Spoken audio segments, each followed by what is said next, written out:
since we had a chance to look at Paul's letter to Galatians.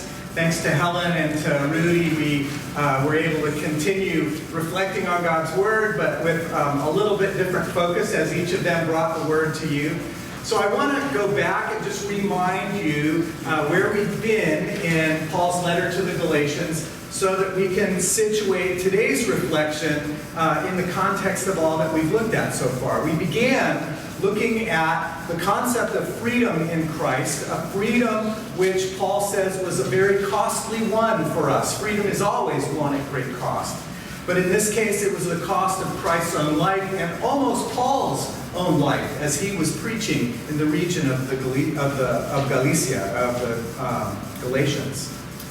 And he says, this freedom is given to us not for us to then become fence builders that exclude and keep other people out, but to be well diggers so that we can build up wells that give life-giving water and nourishment to others, so that they will be naturally attracted to and desire to stay with us. We don't need to corral people and force them to stay or keep them away. The life-giving water of the Spirit in our lives should attract others to us. He says the way that we encourage and support that and keep ourselves from being fence builders is by, in his words, allowing ourselves to be crucified in Christ, so that it is no longer us, I, me, who lives, but Christ who lives in and through me. And the way that that happens is by faith. And the first example we have of a person who allows that to happen is Abraham, who precedes the law. There is nothing Abraham does to be brought into this relationship of refreshing, life-giving renewal in God, except to trust that God is giving it to him. And he says, well, why then did we need the law in the first place? Well, the law for humanity served as a babysitter to help us cover the space until we were able as a human community to welcome the message of the Son. The Son who showed us in flesh and blood what it means to be a person who is fully indwelt by the Spirit of God, who completely and fully has received the inheritance of God's presence in their lives, to show us how each of us can also be as children, sons, daughters of God. But to be known by God in that intimate way, to be given that kind of close friendship with God, is both a frightening and an exhilarating experience.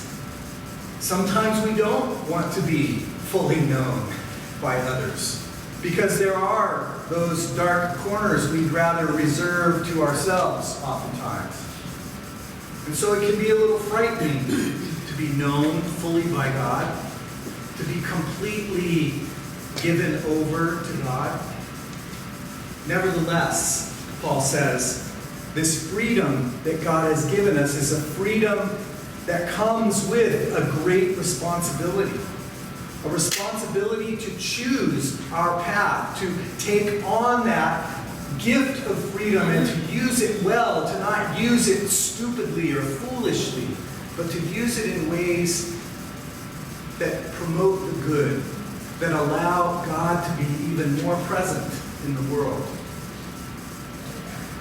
Following on that challenge to see the responsibility of freedom, we read the passage that we have before us today, where Paul invites us to live in the Spirit, to let the Spirit be what motivates the way we use our freedom. And you would have to have been a rock not to have seen what was going on in this country over the last 2 weeks, right? I mean, we have had 2 incredibly covered conventions back to back, Republicans and then Democrats. And those conventions play a very important role in the political process. And the function that they have, in addition to officially nominating the particular candidate for the party, is that they are motivational exercises for each party, right? I mean, the folks who go to a political convention are the hardcore activists of a particular party. They're the folks who are working on the ground to turn votes out for their particular party in whatever party they are in. And so the function of those events is to motivate them to get out and do what needs to be done so that their candidate can win. But it was fascinating to me, absolutely fascinating to me, the different tacks taken by each party to motivate their true believers. Now, this is just the way I saw it, and not everybody may see it this way. But it seemed to me that one party was choosing to use anger, frustration, irritation, hostility, fear as the way to motivate people. And those are very strong motivators. There's no question about it. Being afraid will get you motivated. But the other convention took a completely different tack. It was hope, unity, inclusion, and it felt very positive to me as opposed to negative. Now, as a parent, I know that you motivate your kids differently through different means, right? I mean, there is the motivation, and there is the, if you get your homework done in time, I will give you a snack motivation, right? There are two different ways of doing it, and they each can be effective. But they come from two very different kind of perspectives, right? One is fear, aversion to something, and the other is kind of anticipation of something good, right? And it seemed to me that we were kind of looking at those two options nationally over the course of these last 2 weeks. And it seems to me that Paul is doing the same thing in his conversation with the Galatians. He's saying, your freedom can be motivated and lived out of two different possible places. It can be motivated out of a very self-centered, ego-driven place, or it can be motivated out of an other-centered or God-centered interest in the well-being of the whole and not just the one. And the words he uses to describe those two centers of motivation or possible forms of motivation are sarx in the Greek, which is translated, I think, poorly in the New International Version as your sinful nature, because it's really not just sinful nature. It's ego-driven nature. It's the nature, the part of us that is self-absorbed and self-concerned, which is not always totally bad. That is a good part of who we are as well. It's a necessary, even, part of who we are. And then the other part is what I would call the God self, the divine nature that is part of us, which he uses the word pneuma, spirit, to articulate. So we have this ego-grounded motivating place and this spirit-grounded, God-grounded motivating place. And we can live our freedom out from either of those places. But if we live our freedom out from that ego-driven place, what it means is that all of our decisions, all of our choices, all of our behaviors will be rooted in what's going to be best for me, what's going to give me the most pleasure, what's going to give me the most power, what's going to give me the most goodies, what's going to give me the most acclaim, what's going to give me the most notoriety. It's all grounded in that. Whereas living out of the spirit nature, the God, imago Dei, image of God nature that each of us also has leads us in a different direction that builds the community, sees the other as more important than oneself, that desires not just grandeza para mí, not just something great for me, but something good for all of us. They're two very different motivating centers. Now, I'm sure many of us who are at least my age or older remember a guy named Flip Wilson, who made a career out of talking about how the devil made him do it, right? And many of us have seen the depictions of a person with a little devil on one shoulder and an angel on the other shoulder, each of them speaking in their ear, trying to get them to do something else, right? Now, the important thing about this description that Paul gives us is that he doesn't disassociate himself from either of these. He clearly identifies that both of these motivating centers are present within us. Both of them. Within us. Not outside of us. Within us. That the whole of my person is made up of both of those. And I can't cut off either one and pretend it doesn't exist. It's not possible to do that. I have to somehow figure out how to integrate this awareness of this dual nature that I carry. That I belong to God and that God dwells in me, but that I have this flesh, this ego, that also dwells in me, and that was actually shaped in me as part of the natural process of becoming an adult human being, and that I have to live with simultaneously. And I have to figure out how the God nature and the ego nature are going to live in this person that I call Rob Mueller. Richard Rohr talks about healthy religion, healthy spirituality in this way. He says, only an in-depth or whole spirituality can fully accept the paradox of our flawed humanity, indwelled by God's presence. A flawed humanity that is simultaneously indwelt with the presence of God, where both light and dark are allowed to be present and used by God. That God uses all of that in me. For example, as a kid, I spent 3 years in the Tucson, Arizona Voice Chorus. We traveled all over the country and all over the world. I was on stage somewhere in the neighborhood of 70 to 90 times a year. Ta-da!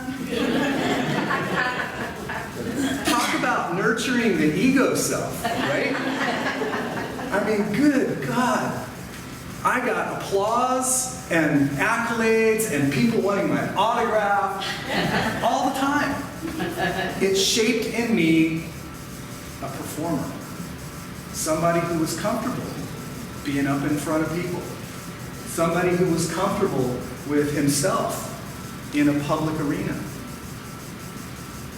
Now, that's all ego. But God used that to help create my pastoral preacher persona. So it's there, and I could use that, even as a pastor or preacher, to do nothing but promote myself and to get a bigger job in a bigger church and more money, and I could do that. That's an option. But for me, that choice would be living out of the ego-driven part of my nature. Choosing to be here and to stay here and to work here is for me a choice that comes from a different place. It says what's most important is us, not me. So both of these dwell together, and God is able to use both of them, but we are challenged to integrate them, not to disconnect ourselves from one or the other, which unfortunately is what we often tend to do. I think there are two common tendencies for us when we begin to discover this kind of struggle within us, all right? One of them is that we externalize the ego piece, the selfish piece, and we blame others for it.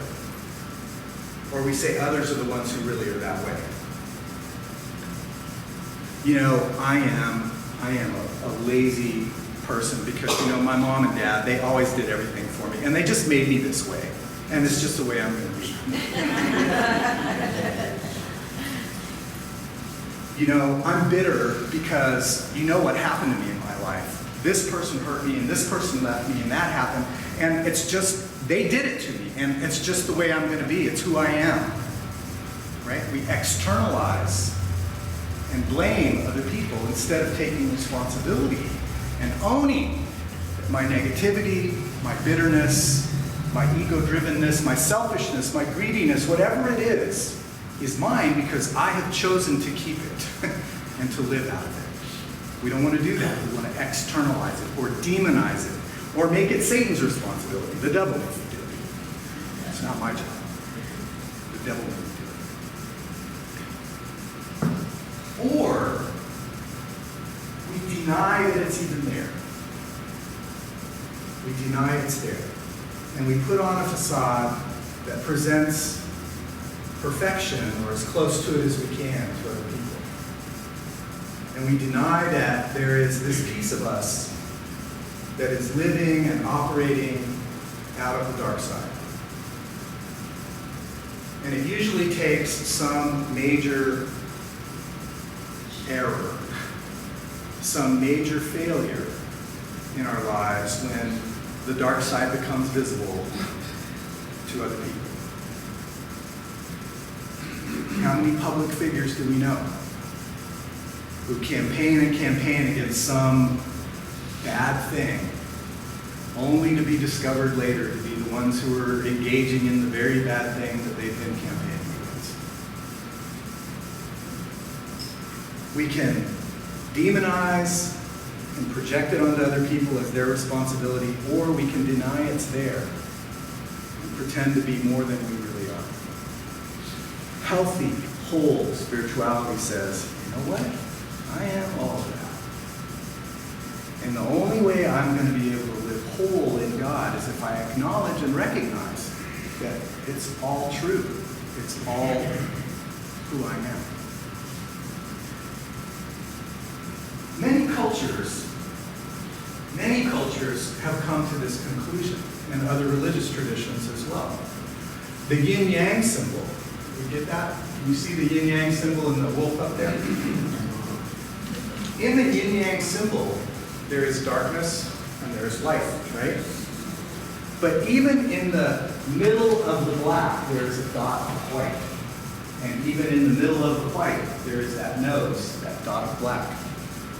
Which is a visual way of saying you can't ever get rid of, you can't ever cut the circle in a way that keeps you all one or all the other. And the other thing about the yin-yang symbol is that the only way you get a whole circle is by having both of them. The Cherokee have a wonderful story that also depicts the same thing. A young boy came up to his grandfather and he was struggling with what to do about a kid who was mistreating him, and he wanted to just get back at him.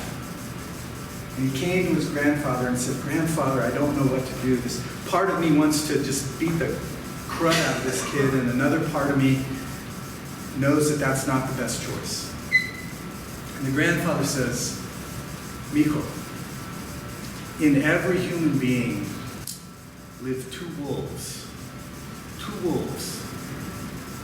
One of them," these are the words, I want to read them because it's a great list of words. "In one of them is anger, envy, jealousy, sorrow, regret, greed, arrogance, self-pity, guilt, resentment, inferiority, lies, false pride, superiority, and ego. And in the other wolf is joy, peace, love, serenity, humility, kindness, benevolence, empathy, generosity, truth, compassion, and faith. The grandson looked up at his grandfather and said, "Grandfather, which wolf? Which wolf will win? Which wolf will be stronger?" And he said, "Son, grandson, the one you feed is the one who will get stronger. The one you feed is the one that will get stronger." The story acknowledges that they both dwell within us. But the story also acknowledges that we are uniquely and singularly responsible for which one we feed, for which one we nurture, for which one we allow to be the motivational force in our lives.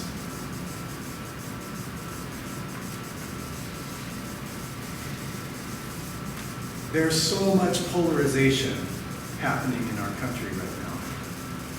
There's so much blaming of other sides. There's so much denial of the brokenness on our own sides. And perhaps nothing has reflected that more than this terrific conflict between the African American community and police men and women in this country right now. And Dallas was a horrific experience of all of that becoming deadly, horrifically painful. And it would be easy in that circumstance for one side to blame and put responsibility on the other. And it happens all over the place. Protesters blame the police. Police blame the community for not taking responsibility for themselves. I loved the maturity and the wisdom of the Dallas captain of the police force, who refused to demonize the community or be demonized by the community. Instead, he spoke to the protesters and he said, "We need you. And we are taking applications. If you want to be part of transforming this problem that we share, then come join us. And together, let's fix it." And to the community's credit, 500 people applied for new police officer positions.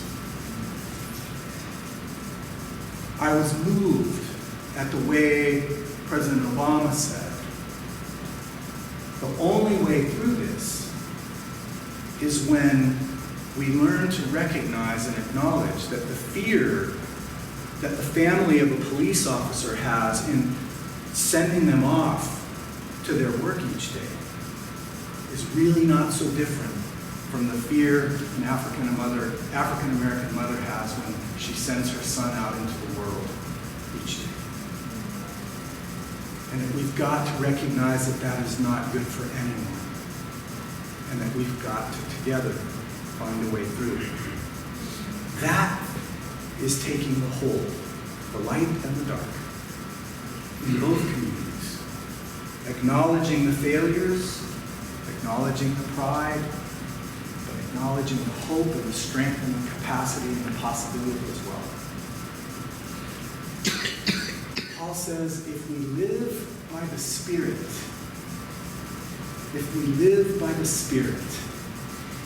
we nurture the motivations that allow us to use our freedom in ways that build up the community, and not just ourselves. And so the challenge is for you and for me and for us together to figure out how to live from the Spirit, how to feed the good wolf and not the one that will destroy us. Let us pray. Amoroso Dios, gracias por entregarnos en nuestra carne el Espíritu que puede conducirnos hacia la unidad, hacia el amor, hacia la fe, hacia la esperanza, hacia la bondad y la generosidad, el perdón y la misericordia. Ayúdanos a reconocer que ambos, carne y espíritu, viven en nosotros. Y es nuestra responsabilidad decidir por cuál motivación caminaremos con nuestra libertad. Danos el valor de Jesús. Danos el Espíritu de Jesús. Porque en su nombre te lo pedimos.